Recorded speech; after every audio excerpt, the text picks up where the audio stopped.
I'm Doug Friesen, and I'm a music educator. I'm a musician as well, which is connected, of course. I think currently I'm teaching. I started a PhD in music education at the Faculty of Music, and currently I'm teaching a class here at OISE, fifth year music education curriculum instruction and assessment course. I do lots of workshops in music education around soundscape, creative listening, group composition and improvisation. But maybe I should mention also the last 4 years I've been a consultant for the Toronto District School Board, a music consultant, so an instructional leader, which I'm mentioning because it'll definitely shape, I think, my input today, just being that kind of closely linked to a large institution. There's like between 500 and 600 schools in the TDSB, and I bet in the last 3.5 years I've been in maybe, I don't know, I bet I've been in 150 of those, so, and been a part of a lot of board-wide projects and partnerships with communities and partnerships with even ministry.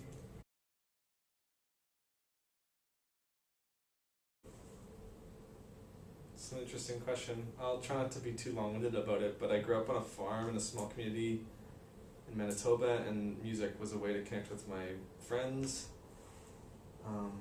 I wouldn't consider myself, I don't think I was traditionally, conservatively a very skilled, technically musician, but I got into university because I was a trombone player and they needed trombone players. And I think I wanted to do a music degree because it just seemed so cool when I was 18, or yeah, I guess I would have been 18. But my folks, kind of, I get middle class for sure, but farming, small farms, so they didn't have a lot of money, so whenever they did help me out with university and they wanted me to do the deal was they'd help out if I did an education degree at the same time. But it worked out really well. I love playing music. I've gigged quite a bit, I guess, for a person that's not a fully touring musician. But it worked out well because I love teaching. I love music education. I think that they're connected. I think playing music is, in a sense, a broader type of education as well, in a reciprocal way, I think. And being a player really did help me when I first started teaching. I think just having connections to music making communities that might have been different from the more traditional classical orchestras or things like that. I think it was good for conversations with my high school students.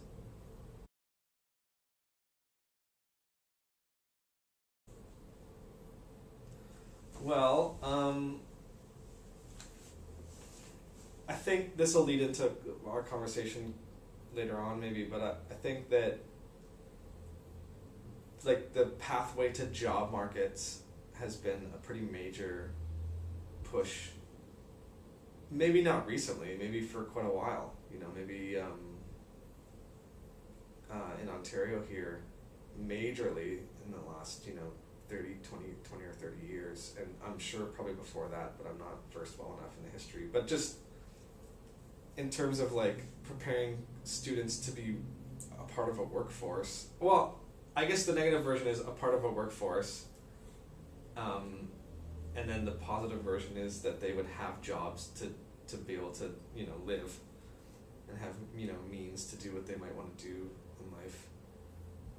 And I think that maybe the job thing does place music or arts in a lower kind of category because there's just not that many jobs, and parents don't want their kids to be artists because they don't know how that might, or non-artist parents don't want their kids to be artists, I guess, because they don't know how that might be even a viable way of life. And it's not seen, the value of being creative or is not seen necessarily as a high. It's funny because if you think about new, I don't know, I guess Silicon Valley type work, they really value creativity, and it just becomes in an institutional kind of way, or it's all about money making, right, or design. It's all linked to large corporations, basically. So it feels like the notion of creativity for sake of creating has kind of been pushed by the wayside, not valued. It's hard because it's not measurable, right? I don't know how you would measure it. It's just hard to convince people that there's value in kids being creative beyond getting jobs. I think that people know the value when they're involved in it. Like kids and teachers can see it when we're creating something. We're not always thinking, yeah, there's like an end goal, but the end goal is to just create and present something creative, as opposed to training for a job.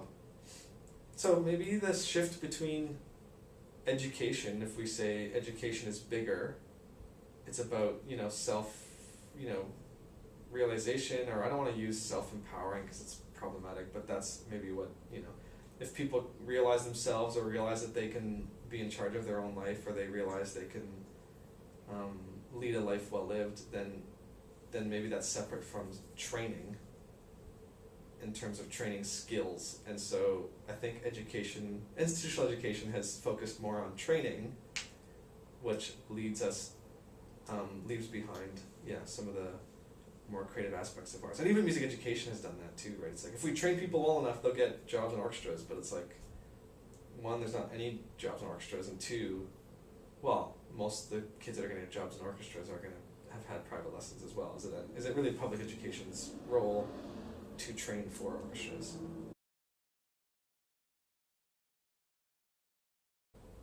I think that the value of creating something in a community, whether it be a school or a community school or a classroom, is felt really strongly in that community. And so creating new things together, like actually making music, not like imitating other people's music, making new music, making new art, making new dance, and performing it for each other in that community is a valuable thing, because I think people get used to the feeling of their input mattering, they're being able to make aesthetic decisions, what they like, what they don't like, and I think that practicing that feeling of deciding what you like, what you don't like, even if you create something and then maybe don't like it and revise it and reflect and try again, practicing that, I think, is a pushback. It is a pushback to like, oh no, I just have to do this and get this job and then I'll have a house in the suburbs and 2 cars. And I think if people can practice what it's like to actually be creative, it is in a sense pushing back. I know that's a very calm way of saying it, but I don't know if I believe in that kind of anarchy version. I don't know. I do think that it's interesting to have kids create art that's disruptive, like even something as simple as like, traffic is loud, let's go line up our instruments and like face the traffic, so they might have some kind of self-realization that, oh, you don't have to rev your stupid engine every time you leave. You don't have to, I don't know, I'm trying to think of ways, maybe not a very good example, but like, I do think art can present a mirror to society, so maybe creating does that, presents the mirror that it doesn't have to necessarily be follow this and we'll all be okay, or it doesn't necessarily have to be don't stick out, but sticking out is okay, and you'll find ways to stick out even if you don't continue being an artist. Your opinion matters, even if it's in conversations at the lunchroom or something, or conversations at the water cooler. I'm sick that I feel sick that I'm talking about jobs, but that's just this reality of institutional education, is like, what jobs does it lead to? I feel sick about that. I don't know how to get rid of that. I guess that's what you're asking me. How do we get rid of that? If people can practice the value of creating together, feeling that in a community, we're learning from each other, I hope that those people would be proponents of that same thing.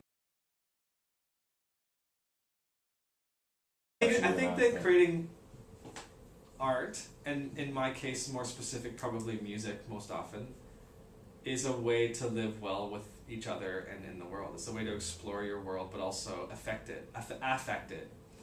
That's why I'm so interested in this notion of soundscape. Not because I want people like necessarily creating soundscapes or imitating trucks all the time, but I'm interested in this, how can we feel like we're, if you will, composers of our world, like observe the things that happen around us, and not only observe them, we can actually transform them. So that is not necessarily just a musical thing, but I think in music you can practice that feeling of like actually transforming the world around you, transforming the music you listen to, transforming the sounds you listen to. Like I said, holding up a mirror maybe, like there's a street corner that's particularly loud, maybe you go improvise there. Even, I know it sounds like very anarchic, I guess it sounds out there, but I wish there was more people doing that, because it would feel like, oh yeah, this is really loud, it doesn't have to be this loud. Like city planners could actually realize maybe it doesn't have to be this loud there, but I don't necessarily just am concerned with volume, I'm concerned with communities, whether it's students or teachers, realizing that they can actually have an effect in an artistic way on each other and their world. And I think that practice would continue even if they decide to be, pharmacists or something, that they, even though they're pursuing this job that's helping pay their bills, they have an effect on their community of workers, their wider community of customers, and the wider, I just feel like people can actually be transformative in their lives, whether that means huge things like, I'm going to change the way people are being racist to that customer, or whether it's like smaller things like, oh, I'm just going to sincerely care about what people think about things and actually listen and actually give my opinion and, push and pull. Well, I think a major connection is this notion of community that I'm interested in. I'm really interested in like how people are able to creatively push and pull within communities, and I think that's not subject specific. I think I taught math a bit, and I feel like that same element was in my math class. Like I was interested in meeting who the kids are. I feel like when people tell me, sometimes I get invited in the last few years to a music class, like this music teacher's struggling, and I don't think talking more about music with that person is actually going to change anything, because it's the step before the subject, which is about knowing students, being interested in being around them, and actually being keen to like learn from each other, should be before subject matter. So I think they're all connected in that sense. Who is it? I feel terrible saying this quote. Is it Einstein, or is it Ivan Illich, but this notion that most learning happens informally. So if we think we're the gatekeepers of all this knowledge, it's actually, our role is actually much bigger than that, and smaller than that, in a sense. It's both bigger and smaller. It's bigger, and then it's not about subject specific, it's about just social practices. Like, what are you presenting as a social practice as a teacher? What do you feel is important in terms of humans being around each other? And then, of course, yes, the subject stuff comes in. How are you enthusiastic about learning? How are you excited to share, new learning? And then it's also smaller in that we're not gatekeeping any knowledge. Kids don't, like music, for example, is much bigger than music education. Like, it's not going to die if we stop teaching it. It's bigger. So our role is not to hold music. It's more to interact in communities and be positive in communities, small communities around these subject matters, but also larger communities in our school. And then, I guess, in relation to STEM, just to describe how I know it, STEM, I think, is directly related to this earlier thing we were talking about job, pathways to jobs, and specifically maybe engineering jobs. And I think, and STEM strongly uses this notion of the engineering process, which if you look at the Ontario curriculum, arts curriculum, it's not that dissimilar to the creative process. So it becomes a weird thing. I think there were some movements in the States to have it be STEAM, to include arts, because it's this notion of creativity. But it's problematic, because if we want to be a part of STEM, then are we buying arts, we arts educators, are we buying into this notion that the creative process just is to lead to corporate, interests? Or do we feel like there's something in the creative process that is more beneficial than just job creation? I don't want to sound like I don't want kids to graduate and don't have any work. I'm not trying to sound like I think there should be no jobs for people. I just, for me personally, I'm not as interested in job creation as much as I am in what the creative process does to communities, or can do to communities, or transforming schools and people and cities and towns beyond job creation. So I don't know, I guess STEM, a lot of people say, well, the arts should be in there, or it was in some early iterations of STEM, the arts was in there. But I find it scary to be in there as well, because if their main point is pathways to capitalism. Yeah, exactly. Capitalism, like consumers of capitalism, basically. I was going to say producers, but it's actually consumers of a capitalist style of living.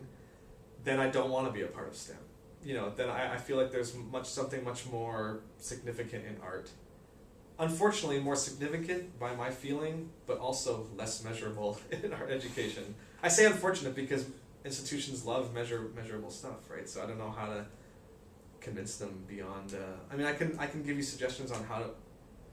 Like even music teachers, they often say to me, "Well, I need to quote stats about music makes you smarter," and it's like, no administrator really cares about that. I feel like administrators want to see kids creating. Like, go in the first week of your music class, go perform in the hallway, go perform in the foyer, go perform in the front of the school. Administrators, I think, and parents like seeing kids perform work that they created. I just don't see a better way to advocate than that. I don't know if quoting stats that are actually proven wrong anyways. That music makes you smarter research study was done with like upper class kids, and it's like, oh well, music makes upper class kids smarter. It just doesn't feel like, you know what I mean, like it doesn't feel like the study was valuable anyways. I can't remember which one specifically it was, but so I don't know, I guess STEM and music. Would I like to be involved in STEM? No. I see it as a job, as a capitalist thing. I see it as institutionalizing creativity, which I know is already happening because we're in institutions, but I see it as institutionalizing creativity in a way that is for capitalist purposes. It's not anything different than the indoctrination of not having creativity.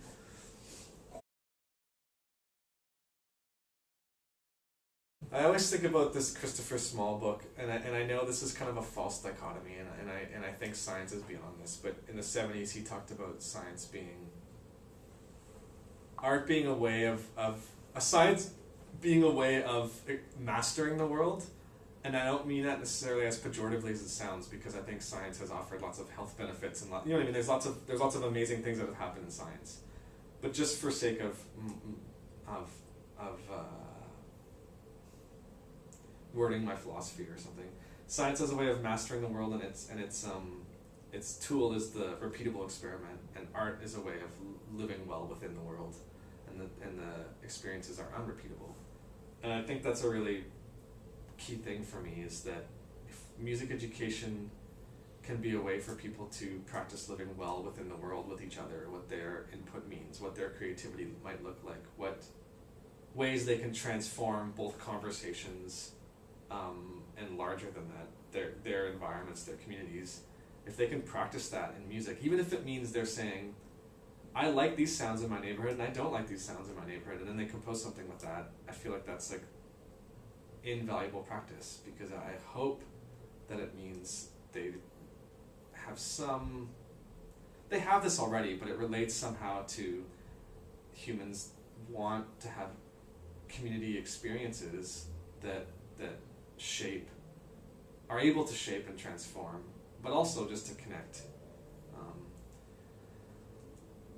So I hope that people can continue to practice, because they probably are already living well within their world, living creatively and well within their world, whatever well might mean. I have definitions of it, but I think it means, having the chance to be creative, knowing what it feels like, and knowing what it feels like to matter, like that their opinion matters, and that their opinion can actually change things around them.